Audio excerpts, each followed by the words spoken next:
Well, thank you so much for staying with us on Morning Live today. Now, on to a discussion on the National Health Insurance now.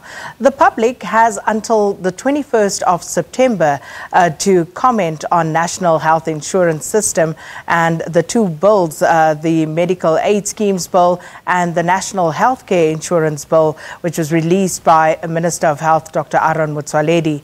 Now, the Institute of Race Relations has also invited South Africans to endorse its submission opposing NHI, saying that it will disrupt South Africa's healthcare system with dire consequences for all South Africans. And whether they rely on private or public health services, this will impact on them. And to talk more about what the NHI system will mean for South Africans, we joined here in studio by Marius Roodt, a campaign manager for the Institute of Race Relations. Thank you so much. And joining us from our Cape Town studios is Dr Anban Pillay, who is with the Department of Health, and he's the Deputy Director General responsible for NHI. Dr Pillay, good morning to you as well. Good morning to you and good morning to the listeners. So, Marius, let me start with you.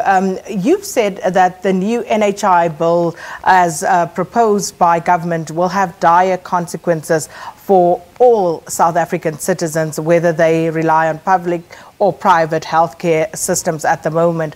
What argument, are you basing this on? Well, as the NHI is currently framed, it'll be a mandatory system that all South Africans have to belong to. The government that will then pay for people's medical care, medical needs and so on. We just think it'll be such a huge system, such a huge bureaucracy will be needed to manage it. We're not sure it'll function well. We've seen that in general, the government has done quite poorly in managing big entities such as SAA, Eskom and so on. There's no reason to think that it'll do any better running the NHI. At the same time, this is also going to be a huge cost to the country. The minister himself has said he's not even sure actually how much it's going to cost. And when asked where the money would come from, he said Treasury and the government will have to find the money. So we're just concerned that the cost will simply be too much for South Africa to bear. At the same time, public healthcare clinics and so on, many of them don't meet minimum requirements that are needed to even be part of the NHI system. So we think what the government should focus on first is fixing the public healthcare system and then helping to expand the care in the private healthcare system. So, Dr Pillay, South Africa's private healthcare system offers better healthcare. That's not in dispute. The question there is that it is not accessible to all. So, based on what Marius has just said, how will the NHI system change this? We don't agree with the assessment of the Institute for Race Relations. I think it would be inappropriate to suggest that the NHI is going to cost a lot of money for South Africans. And having read through the submission that the Institute for Race Relations has provided on its website, one gets the distinct impression that the Institute for Race Relations is trying to scare South Africans.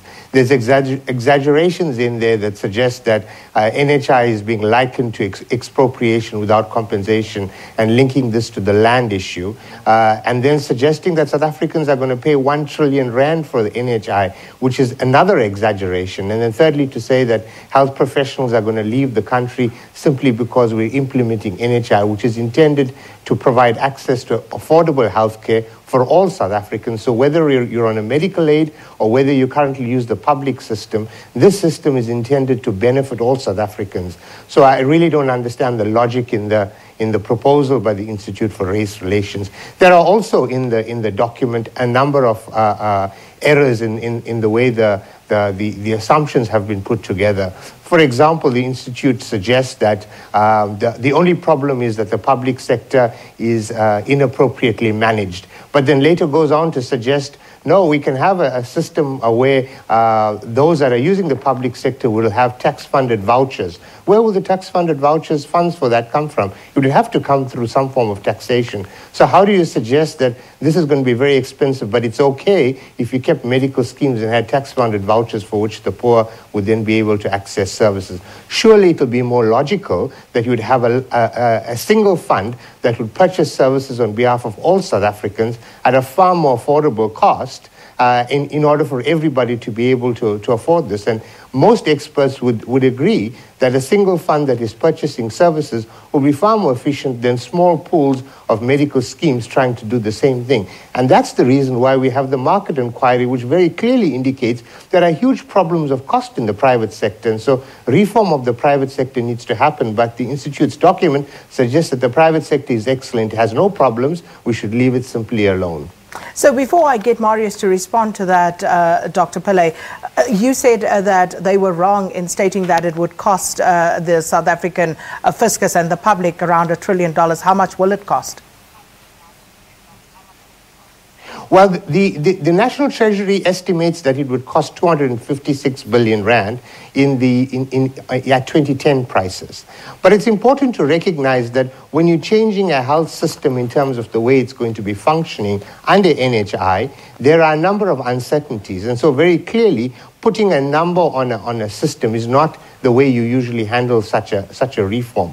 All the other countries that have tried to implement NHI and that have implemented NHI will tell you that don't try and cost out what it's going to cost you in 10 years' time. Plan for the short term, for the next 3 years, and try and fund that rather than predicting what it's going to cost in 10 years' time and then planning for that. Rather plan for the short term and incrementally increase the benefit package. Okay, Marius, if you would just like to respond to the holes that basically Dr. Pillay is poking into your research in this regard. Dr. Motsoaledi did call NHI the land question of health, so I think it is fair to link the two together. And Dr. Pillay does have a point that things need to be cheaper, but NHI will restrict the prices that doctors and hospitals can charge, or private hospitals, and a number of doctors' associations and health professional associations have come out and said this is likely to lead to immigration of health professionals if they can't charge the prices they need to cover their costs. So I don't think it is an exaggeration to say that there will be immigration of healthcare professionals. It is correct to say that we do need to look at the private healthcare sector. There are issues with costs in the private healthcare sector, but these are issues I think we can look at through competition commissions and other regulatory measures and so on. And I'm also not sure that creating a single payer system for nearly 60 million people will be more efficient than having smaller systems that people can pay into to cover their medical costs in that way. Well, let's take a quick break, and when we come back, we'll continue this discussion about NHI, a very important one. And of course, don't forget your submissions also sought by the government in trying to formulate these policies. So let's take that break, and when we come back, we'll continue with Marius and Dr. Pillay.